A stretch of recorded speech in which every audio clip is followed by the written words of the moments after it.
Passport मतलब किसी सब्जी की तरह, उबले हुए आलू की तरह होता है, समझ रही हो क्या? वो नहीं मिल रहा है। हाँ मीम साहब जी। नैनी, ठीक से देखा ना बेटी? देखा बड़े साहब जी। अलमारी के पास बेड के पास एक बार और देखना चाहिए था बेटा। अगर धृतराष्ट्र भी ढूंढने के लिए गए तो कोई फायदा नहीं होगा। नैनी कह रही है ना कि नहीं है। मामा जी, इन सब में कहीं आपका हाथ तो नहीं है ना? हे, ये क्या कह रही हो तुम? अरे किसी चीज को खरीदने के लिए पैसे ले लूंगा, लेकिन फ्लाइट पर जाने वाली का पासपोर्ट लेकर मैं क्या करूंगा हासनी? टाइम निकला जा रहा है ना बेटा। हाँ गंगा अंकल, अगर 1 मिनट भी लेट हुआ तो 100 की स्पीड से भी नहीं पहुंच पाएंगे। आप संभाल कर जाइएगा साहब जी। आप निकलिए। बेटा विशाल, साथ जाने से ज्यादा मिलने वाले प्रोजेक्ट का काम करके आना, ऐसा ये कहना चाहती है। हैप्पी जर्नी बेटा। इट्स ओके माँ। डैड, मैं जाके आता हूँ, दादी को बता दीजिएगा। Proud of you. All the best Vishal. Thank you dad. तो मेरी बहन को कुछ नहीं कहोगे क्या विशाल?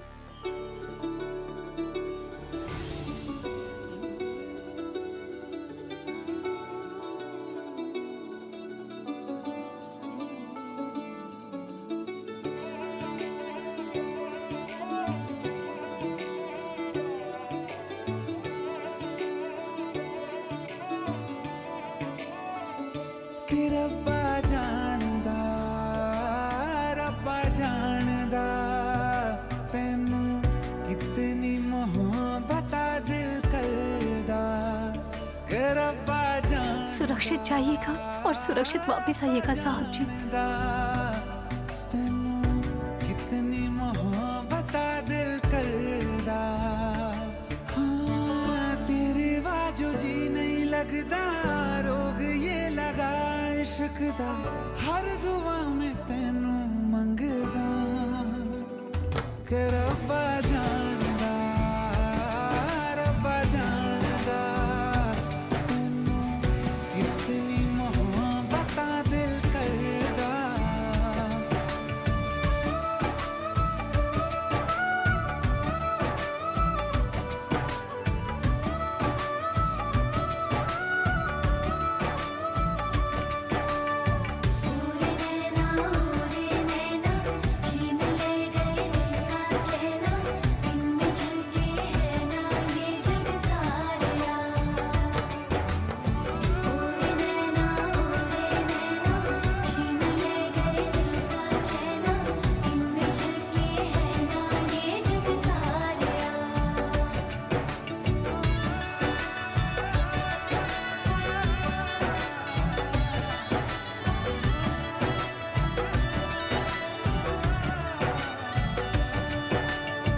इश्क ये कैसे होता है, रंग ये कैसे खिलते हैं, देखो ये तेरी इन आँखों में।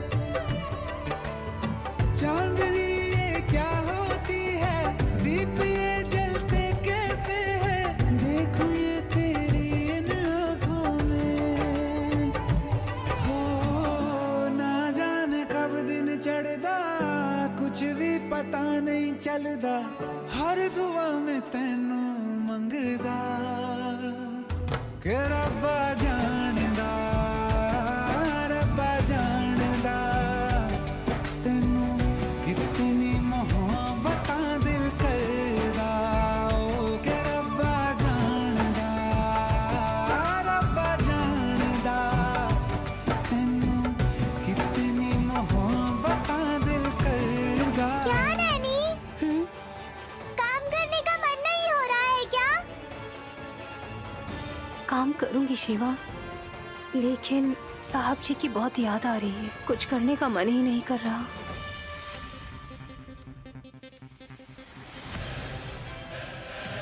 आंटी सुना आपने जोक? विशाल से बड़े स्वीट मेमोरीज बने हैं, ऐसे बता रही है। कहानियाँ सुनाने में नैनी फर्स्ट है। अब इस तोते को भी कहानी बताने दो। तुम्हारा चेहरा है ही इतना सुंदर।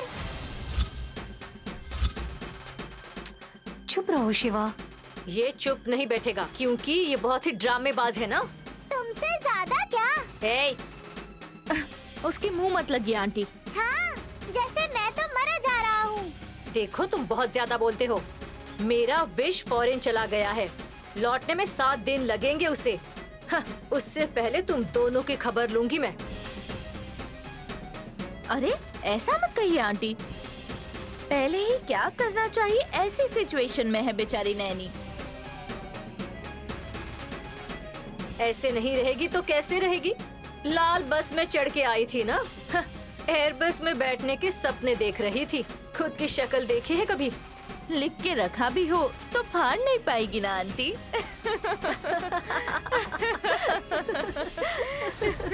चुप करो, जितना ज्यादा हंसोगी उससे ज्यादा रोना भी पड़ेगा। इतने दिन विश के बगल में रह के बड़ी समझदार हो गई है ना नैनी। इस 1 हफ्ते में आंसू बहाओगे तुम। पल्लू से पोंछते पोंछते टाइम पास कर लेना। शिवा तुम जाओ। 1 मिनट रुको नैनी, और ऐसे ही बात करेगी तो मैं कुछ ना कुछ तो सुना कर ही जाऊंगा। देखो ना आंटी क्या कह रहा है। इस तोते की जबान बहुत लंबी हो गई है। और ये नैनी बहुत ढीली पड़ गई है। और क्या करेंगे? पुअर नैनी हवा में गोते खाते हुए सिंगापुर तक एंजॉय करते हुए जाने वाली थी। चलिए आंटी, ज्यादा बात करेंगे तो अभी रोने लग जाएगी ये। हाँ नैनी, ये राक्षस लोगों ने ही पासपोर्ट निकाला होगा, मुझे ऐसा लगता है। किसी को कुछ भी कह के कोई फायदा नहीं है शिवा। जो भी होगा विशालाक्षी माँ देख लेंगी।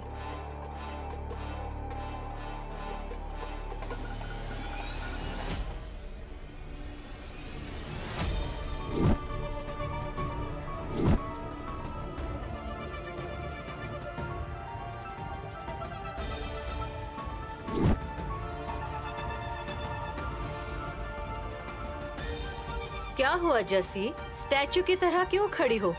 क्या है वहाँ?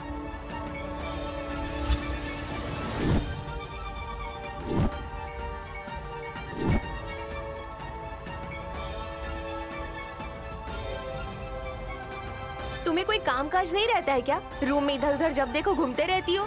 तुम्हें हाँ, मैं इधर तुमसे बात करी, तुम उधर देख रहे।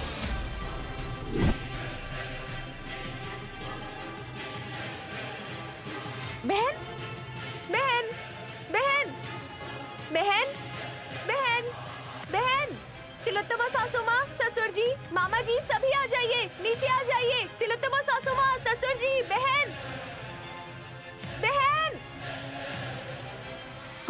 क्या हुआ मेम साहब जी, ऐसे क्यों चिल्ला रही थी आप? ये चीख नहीं है बहन, खुशी की पुकार है। कौन आया देखो।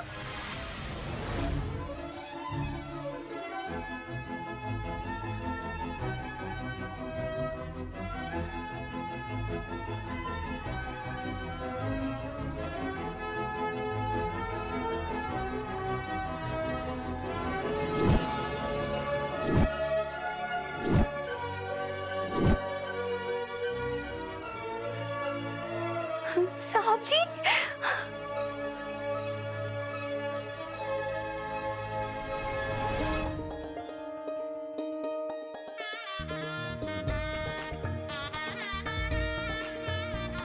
दीदी, अमेरिका वाला भांजा। हम पहले ही शॉक हो गए हैं।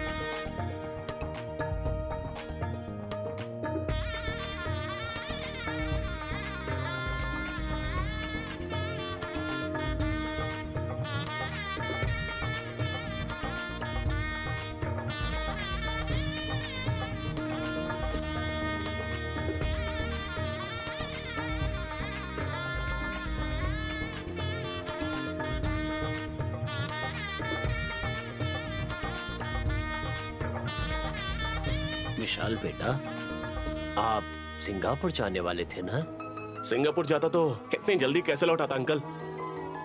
फ्लाइट कैंसिल हो गई है ऐसा मैसेज आया है क्या विशाल? नहीं माँ, जब जा रहा था तो कुछ याद आया। क्या? कल मेरी श्रीमती नैनी और मेरी शादी की सालगिरह है।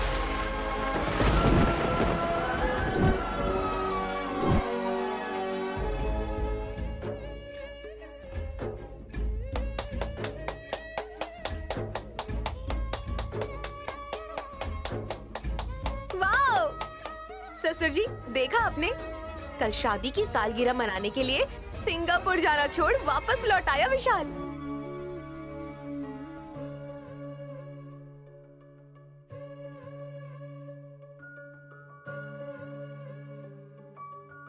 हासिनी, बहुत खुशी हो रही है। नैनी से उसकी शादी हुई है, ये भी ना कह पाने वाला मेरा बेटा। नैनी के कहने से पहले ही उसे उसकी सालगिरह याद है। कल याद आ जाता शायद साहब जी, पर साहब जी अकेले जा रहे थे यही सोचकर मैं बहुत परेशान थी और उस बारे में मुझे याद ही नहीं रहा। बेटा, फ्लाइट का टाइम हो रहा होगा ना? अब कौन सी फ्लाइट और कौन सा सफर अंकल? मैं घर से बाहर निकला ही था कि मैं अपनी बीवी को अकेला छोड़ के जा रहा हूं। ये सोच के दिल को बहुत तकलीफ हुई।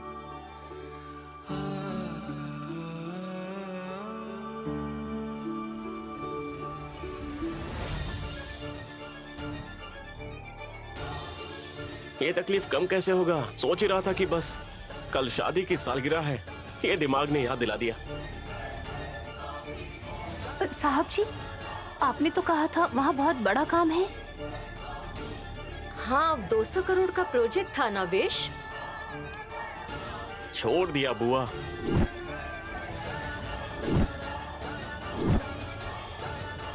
$200 करोड़ का प्रोजेक्ट छोड़ रहे हो विशाल? रास्ते में ही छोड़ दिया। मेरे लिए ऑफिस वाले हाथ में बुके पकड़ के सेंड ऑफ करने के लिए राह देखते रहते हैं। फ्लाइट मिस हुआ तो सभी अपने अपने घर चले जाते हैं।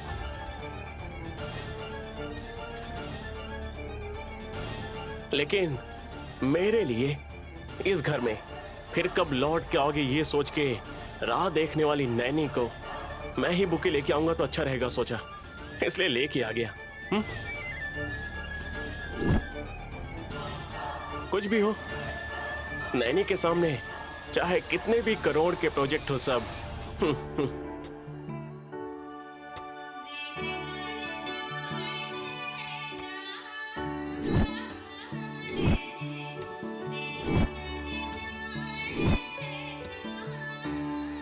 नैनी,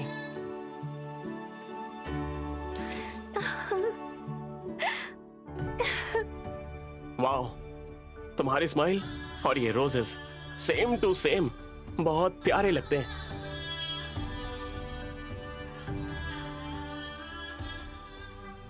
विशाल, तुम्हारे वापस लौट आने से मुझे बहुत खुशी हो रही है। कल नैनी को और भी ज्यादा हैप्पी रखना होगा। श्योर भाभी। देख रही हो तिलोत्तमा, विशाल का मन कितना अच्छा है। हाँ, बहुत ही अच्छा मन है। जो करोड़ों का प्रोजेक्ट छोड़ करके अपनी बीवी से मिलने के लिए आया हो तो कोई लाख कोशिश कर ले, एक दूसरे से उन्हें अलग नहीं कर सकता।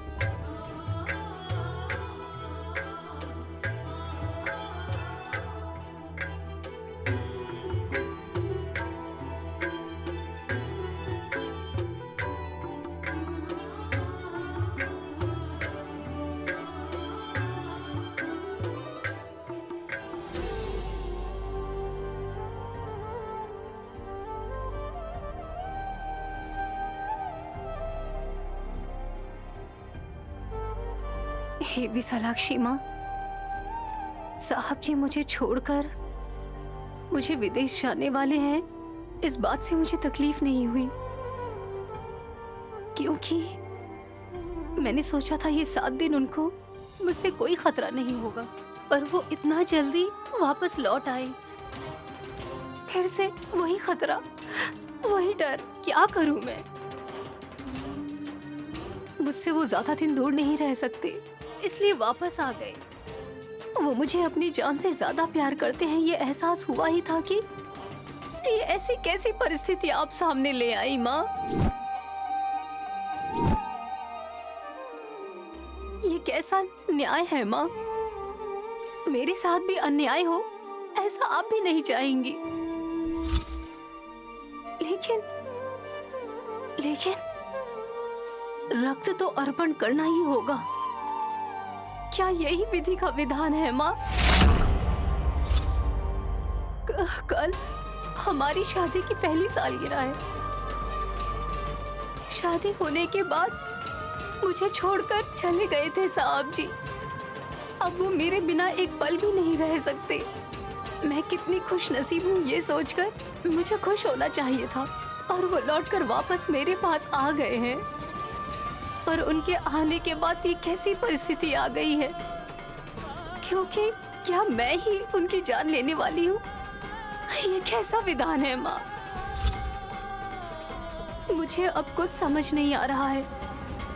अगर मैं इस विपदा को टाल नहीं पाई तो मुझे अपने पास बुला लीजिएगा।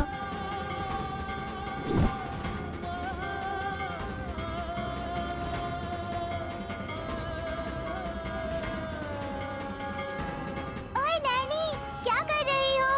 हाँ?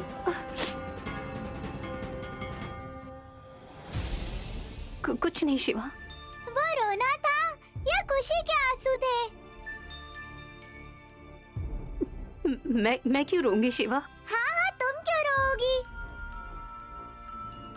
वो लंबी औरत धुरंधरा, वो मोटी आंखों वाले जैस्मिन को रोना चाहिए। तुम पीछे नहीं आओगी तो स्वर्ग भी नहीं जाऊंगा।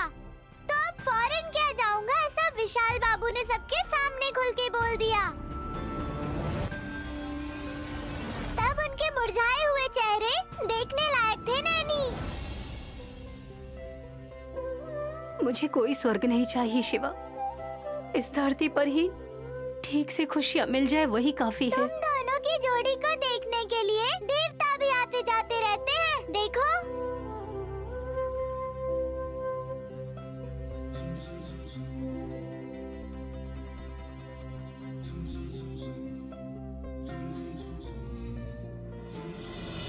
ये सब क्या चल रहा है दीदी?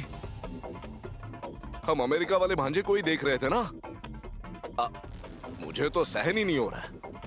मेरी बीवी ही नहीं है कह के गुस्सा करके आ गया था, अब मीठी मीठी बातें कर रहा है। नैनी से इतनी नफरत करने वाला भांजा हमारी ही आंखों के सामने अब वो अनारकली को प्यार करने वाले सलीम जैसा, पार्वती को ना भूलने वाले देवदास जैसा, और लैला ही मेरी जिंदगी है कहने वाले मजनू जैसा बदल गया है दीदी। और तुम्हारे आगे तो वो सिंगापुर कोई चीज ही नहीं है। और प्रोजेक्ट की क्या बात है, वो गया तो गया, उसके बजाय शादी की सालगिरह सेलिब्रेट करने की सोच रहा है। ए परशु, वो सब देखने के बाद मेरी आंखों में अभी चुभन है। बहुत जलन हो रही है आंखों में। कल आई वो लड़की कैसे विशाल को इतना बदल सकती है, यही सोच रही हूँ मैं। दीदी, हाइट वेट का कोई हिसाब नहीं होता। अगर होता तो वामन मूर्ति कितना बड़ा होता है, छोटा सा ही तो होता है। छाता पकड़ के कदम कहाँ रखूं ऐसा पूछा था उन्होंने। इससे पहले कि वो हमें और नुकसान पहुंचाए, हमें उसे कुचलना होगा परशु। कैसे दीदी? कहानी पूरी रिवर्स हो गई है ना। उस वक्त तो विशाल हमारे साइड हुआ करता था, अब नैनी करुणा की मूर्ति बनके सामाजिक दूरियों का पालन कर रही है, और अपना विशाल तो संसार में आए हुए गैप में सिंगमलई की तरह कूदे जा रहा है। ऐसे अचानक विशाल को उससे इतना प्यार कैसे हो गया? अचानक आया हुआ शनि नहीं है दीदी। अग्नि पर्वत में अंदर ही अंदर खौलता हुआ लावा जैसा प्रेम अचानक फूट पड़ रहा है और अभी उसी की रोशनी बांट रहा है। बुझने वाले चिराग की रोशनी ज्यादा ही होती है। दोनों दियों में से कौन सा दिया पहले बुझने वाला है दीदी?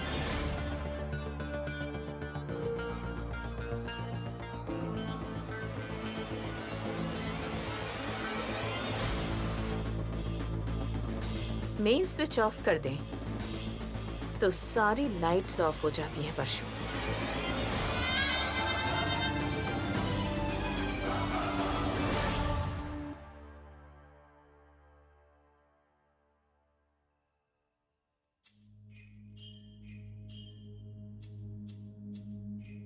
साहब जी, अभी भी आप ऑफिस के कागज ही देखते रहेंगे क्या?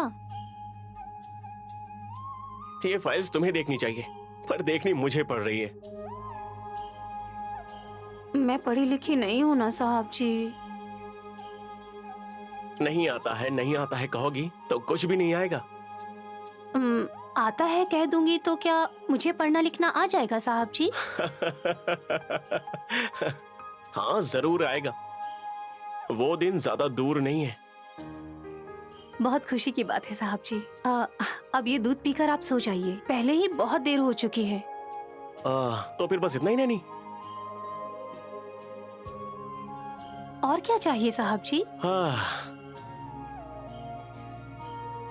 कल हमारी शादी की सालगिरह है ना? मुझे सब कुछ याद रहता है पर मैं ही भूल गई।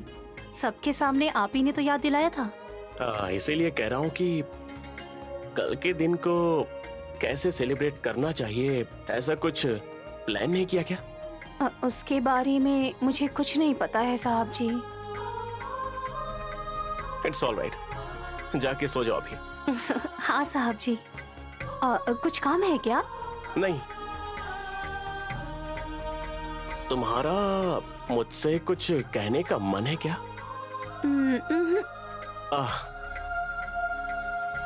एटलीस्ट गुड नाइट ये तो कह सकती हो। हाँ, गुड नाइट। अच्छा गुड की बुरा गुड? हाँ? बाप रे, बिना स्माइल दिए ही तुम अपने रूम में चली जाओगी ये मैंने सोचा था। अब तुम जा सकती हो। Good night.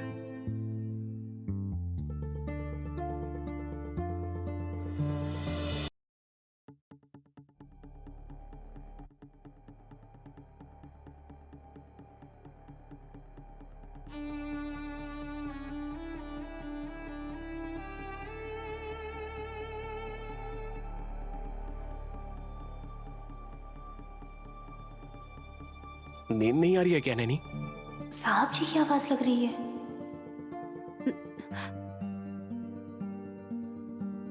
साहब जी? साहब जी, आप यहाँ? हाँ, जहाँ पर तुम होगी वहीं पर मैं। साहब जी, अभी इस वक्त किसी ने आपको मेरे कमरे में देख लिया तो पूरे घर में तूफान आ जाएगा। अरे बहुत कुछ है। शादी की सालगिरह है ना, अपनी पत्नी से कुछ बातें करने को या फिर नोकझोंक करने को गया होगा सोचेंगे। शादी की सालगिरह कल है ना साहब जी? A mental, sorry madam, time देखा? देखो ना, 12 बज चुके हैं।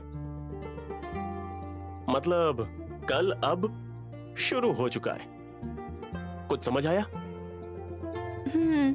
मतलब हमारी शादी की सालगिरह अब शुरू हो चुकी है। Happy wedding anniversary.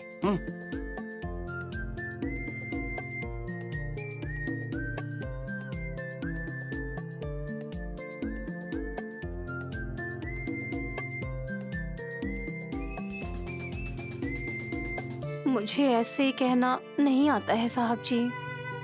शादी की सालगिरह की शुभकामनाएं।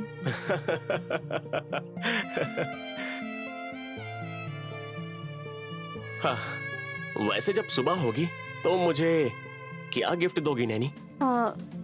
मैं क्या दे सकती हूँ साहब जी? तो फिर मैं जो मांगूंगा दोगी? मेरे पास होगा तो मैं जरूर दूंगी साहब जी। हाँ हाँ, वो तो मुझे पता है नैनी। फिर भी मैं तुमको क्या देना चाहता हूँ वो तुम्हें जानना होगा। क्या देना चाहते हैं? इधर नहीं है, उधर है।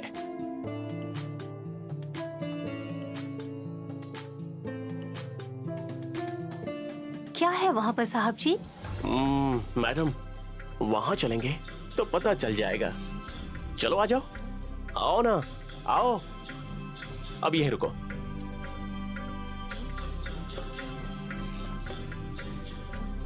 हाँ, अरे ये तो परात है, इसे क्यों लेकर आए हैं साहब जी? वो देखो मेरे लाए हुए गिफ्ट्स। अब उनके पास हम दोनों इस थाली में पांव रखकर जाएंगे नैनी। आप ऐसा कुछ कर सकते हैं? मुझे बहुत आश्चर्य हो रहा है साहब जी। सो नैनी, मैं अपने जैसा ना होके तुम्हारे जैसा रहूं तो ही अच्छा रहता है। कृपा करके मना मत करना प्लीज। आपकी बात को मैंने कभी मना किया है क्या साहब जी? वाह। ये लो। हाँ, तुम हल्दी में पाव रखो और मैं इस वाली थाली में पाव रखता हूँ, ठीक है ना? गुड, पकड़ो।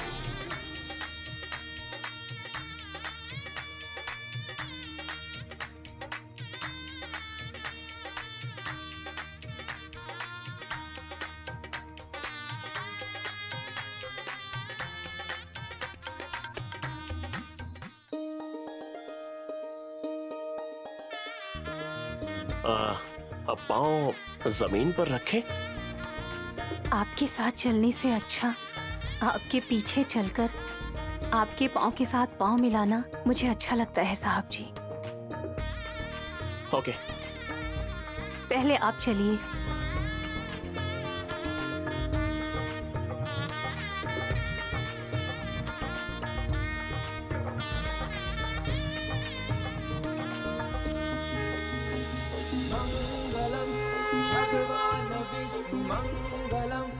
भगवान विष्णु मंगलम, गरुड़ध्वजा मंगलम, गरुड़ध्वजा मंगलम, पुंडरीकाक्षं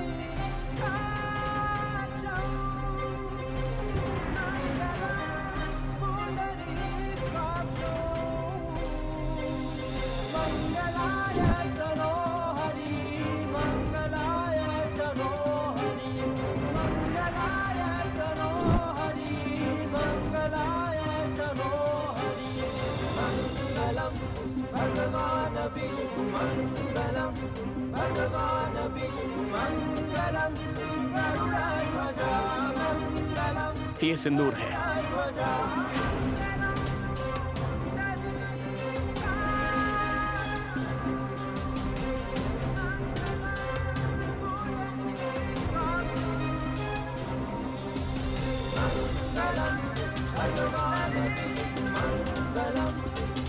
मेरे माथे पर जिस सिंदूर को आपने लगाया है वो सारी उम्र इसी तरह बना रहे साहब जी। अब दूसरा।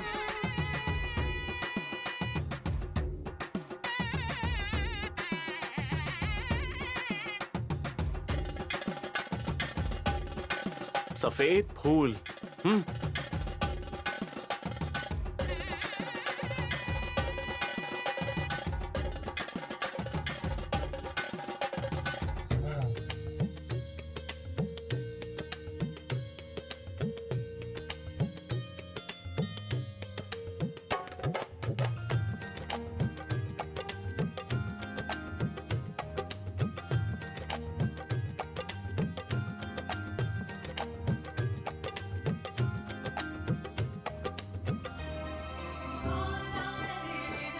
मैं आपकी पत्नी और इन फूलों की तरह हमेशा खुश और महकती रहूंगी आपके साथ साहब जी। हाँ, अब बारी है तीसरे की।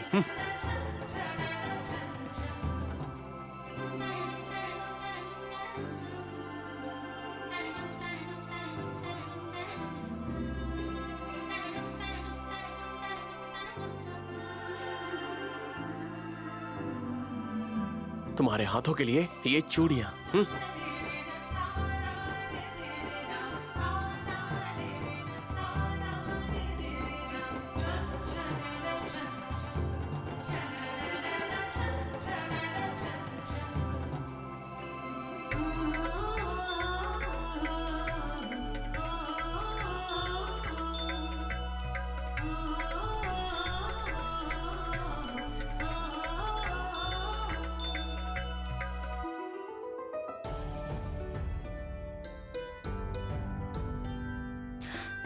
जब तक मेरी सांसें चलेंगी तब तक ये चूड़ियां मेरे हाथों में खनकती रहेंगी साहब जी।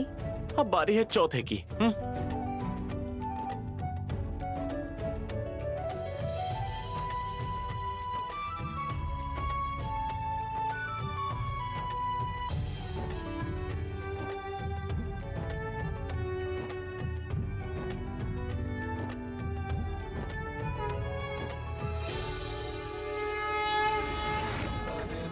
मंगलसूत्र।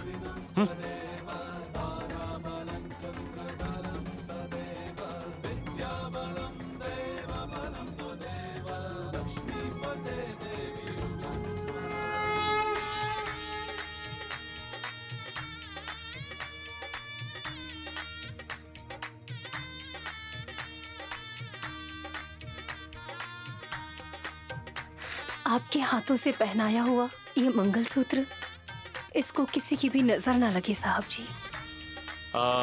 अब बारी है पांचवे की।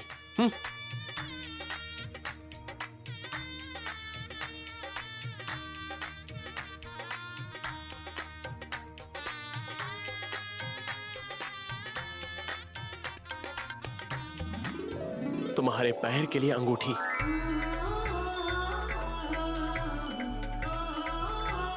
अरे साहब जी। अरे कोई बात नहीं।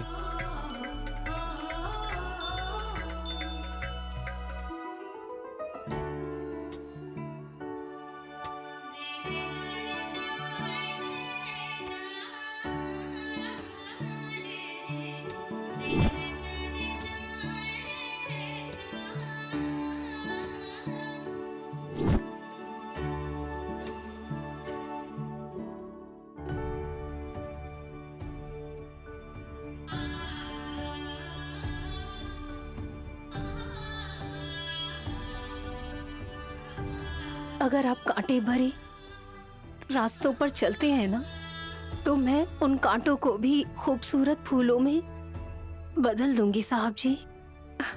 ये बिछिया उसी की निशानी है। अब बारी है छठे की।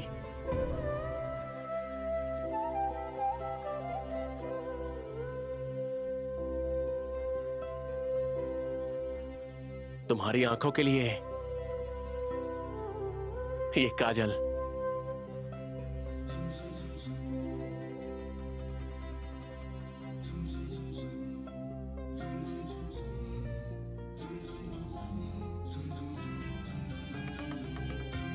नैनी, तुम बहुत खूबसूरत लग रही हो। अगर मैं अपने दिल से देखूं तो अंधेरा चला गया है और रोशनी आ गई है। तो इस नाते इस रिश्ते को किसी की नजर ना लगे, इसलिए काजल है साहब जी। हाँ, अब बारी है सातवें की।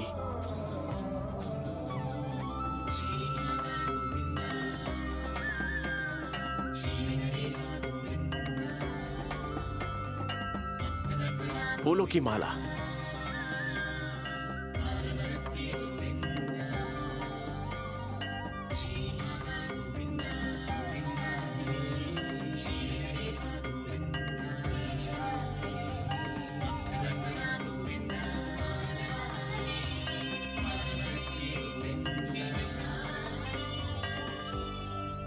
अपने पति को फूलों की तरह रखते हुए, उन्हें सब कुछ अपना मानते हुए, उनमें ही उनका हिस्सा बनकर हमेशा के लिए उनके दिल में हमेशा रहूंगी। मैं इस माला की तरह महकती रहूंगी।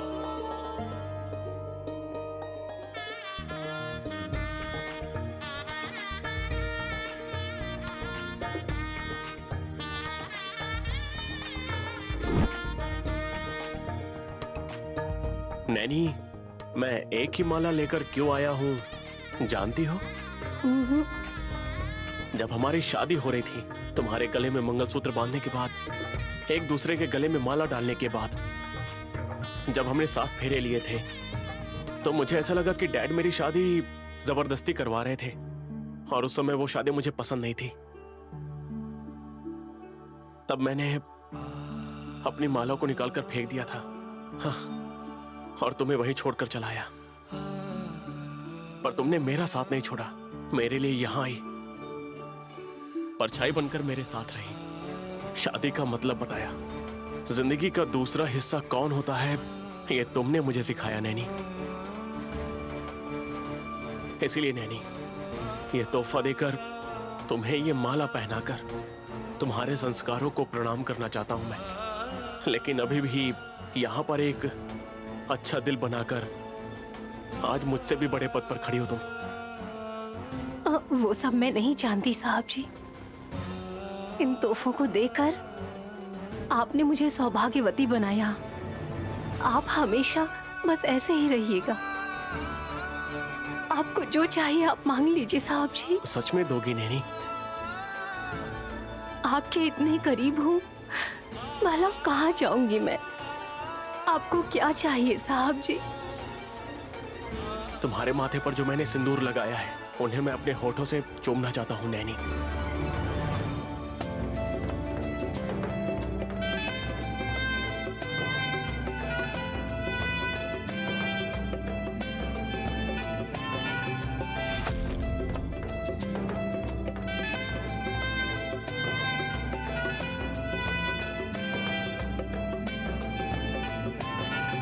साहब जी! साहब